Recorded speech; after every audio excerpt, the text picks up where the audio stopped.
माहिती देतो कोण तुम्हाला? नाही, माहिती ठेवावी लागते ना राजकारणामध्ये. हम्म. सगळ्यांची सगळी माहिती ठेवावी लागते गुप्त. गुप्त. हम्म. त्याच्याशिवाय राजकारणातही सक्सेस होता येत नाही. हम्म. काही मित्र आहेत ना आमचे, हम्म. आणि मुळात विंड पॉवर एनर्जी जी आहे ही सुरुवातीला 2011-12 मध्ये हम्म. ही रिन्यू पॉवर कंपनीच्या माध्यमातून सुरुवातीला आष्टी मतदारसंघामध्ये आली. तुमच्याकडेच पहिल्यांदा आली. पहिल्यांदा माझ्याकडे आली, हम्म. परंतु ते अतिशय सॉफ्टली ते सगळं संपवून गेलं. हम्म. त्यांनी जवळपास 300 ते 600 मेगावॅटचं कामही केलं. हम्म. आणखी एक कंपनी आली, त्यांनी पूर्ण केलं. परंतु आमच्या इकडे काय कुठं धांगडधिंगा, हे मागामागी, हमको इतना देव उतना देव, हे असले काही उद्योग आमच्याकडे झाले नाही. ते जे आता उद्योग हे नाविन्यपूर्ण योजना जी काढलेली आहे यांनी, मिस्टर आका अँड धनंजय मुंडे समथिंग, नाही आका मीन्स मी हे म्हणतो ते वाल्मीकरण.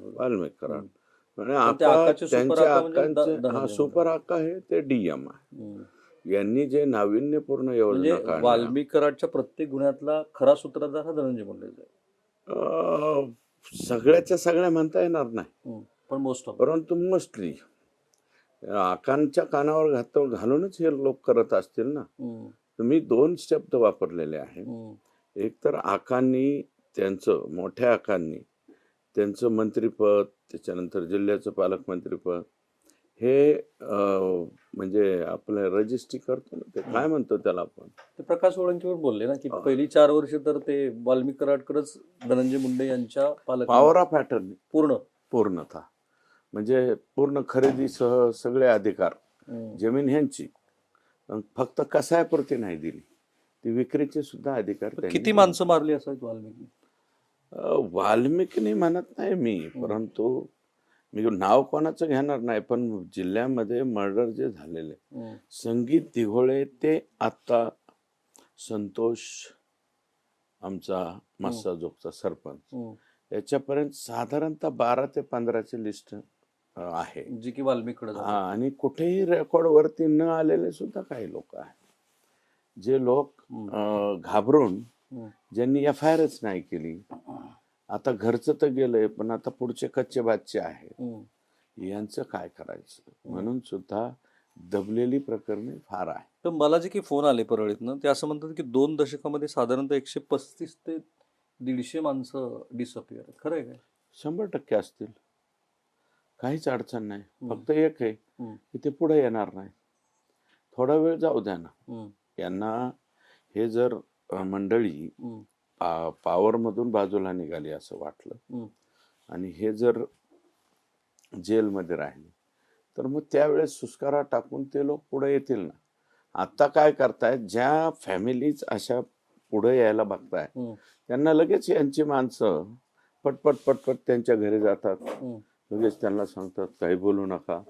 शेवटी बाहेरच्या माणसाचं किती दिवस ऐकणार आहे, म्हणजे आम्ही म्हणजे बाहेर जिल्ह्यातलेच की, मी जिल्ह्यातलाच आहे, पण बाहेरचा म्हणजे मतदारसंघाच्या बाहेर. मतदारसंघाच्या बाहेरच्या माणसाचं किती दिवस ऐकणार, ते किती दिवस तुम्हाला साथ देणार, असं करून हे करतायत. आता जे विकास दुबे सारखी माणसं, काही मुस्लिम समाजातल्या कुटुंबातल्या लोकांनी आम्हाला उदाहरणं सांगितली कशा कशामुळे, इतक्या करून कहाण्या आहेत. ते जर ऐकलं तर ते फार अवघड वाटतं. 2 कहाण्या सांगा. एक कहाणी अशी आहे की म्हणजे XYZ म्हणूनच सांगा, नाहीतर हे लगेच तिथं जाऊन उद्या हे करत. एक ते सरपंच आहे, त्याचे वडील पंचायत समितीला निवडून आले आणि यांचे वडील पराभूत झाले. म्हणजे तसं पंडितांना हे त्यांच्यातलं चांगलं माणूस त्यांच्या फॅमिलीत, परंतु दुर्दैवानं ते मुंडे साहेबाचं यांचं फाटलं होतं, त्यावेळेस ते पराभूत झाले आणि बहुतेक शिरसाळा मतदारसंघात. 1 महिन्याच्या आतच तो पंचायत समितीला निवडून आलेला माणूस गेला टोकवाडीजवळ, त्याचा ऍक्सिडेंट झाला. ते ट्रॅक्टरच्या ह्याच्यात झाला तो. हो, त्याचं फिर्याद नाही, दाद नाही, काय नाही काय. ते लोक समजले ऍक्सिडेंट होता, पण ऍक्च्युअल तो ऍक्सिडेंट नव्हता. आणखी एक असेच आहे की कुणाच्या तरी ह्यांच्या कार्यकर्त्याची नजर कुणाच्या तरी मुलीवर गेली आणि म्हणून त्यांनी काही प्रकार त्या मुलीशी केला. जी MBBS ला शिकत होती, बरोबर? मी म्हणणार नाही, हं. कारण ते फोड होती मग लगेच ठीक. त्या कुटुंबाकडे लगेच हे जात. हं. मग त्याच्या वडिलांनी हं. डायरेक्ट मुलीसह स्वतः आत्महत्या केली, असा एक किस्सा आहे तिथं.